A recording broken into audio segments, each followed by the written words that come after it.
નવસારી જિલ્લાના કાલાકાછા યુવક સંચાલિત ગણેશ મંડળ દ્વારા 56 ભોગ અને મહાઆરતીનું આયોજન કરવામાં આવ્યું। તારીખ 7 સપ્ટેમ્બરના રોજથી શરૂ થયેલ ગણેશ ઉત્સવની નવસારી શહેરમાં ધામધૂમથી ઉજવણી કરવામાં આવી રહી છે। વિવિધ ગણેશ મંડળો દ્વારા સુંદર ડેકોરેશનવાળા મંડપ બનાવી આકર્ષક ગણેશ પ્રતિમાઓની સ્થાપના કરી છે।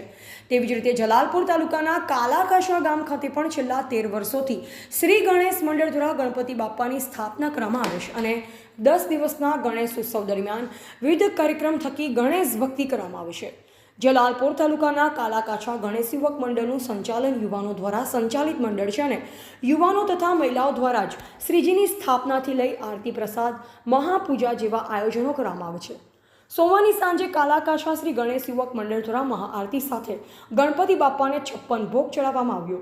સાથે જ સંપૂર્ણ રીતે કાલાકાછા યુવક સંચાલિત શ્રી ગણેશ મંડળ સંચાલિત કાલાકાછા સરપંચ ધર્મેશભાઈના જણાવ્યા મુજબ શ્રી ગણેશ મંડળના સફળ આયોજનો પાછળ યુવાનો તથા મહિલાઓનો સાહસ સહકાર અને પ્રેમભાવ છે, જેના લીધે વર્ષોથી ધામધૂમથી ગણેશ ઉત્સવની ઉજવણી કરવામાં આવે છે અને ભક્તિભાવપૂર્વક વિસર્જન યાત્રા પણ કાઢવામાં આવે છે। આગામી વર્ષોમાં પણ આ પરંપરા ચાલતી રહેશે। ટીવી18 ન્યૂઝ નેટવર્ક સાથે રિપોર્ટર રસીદ ભાણા, નવસારી।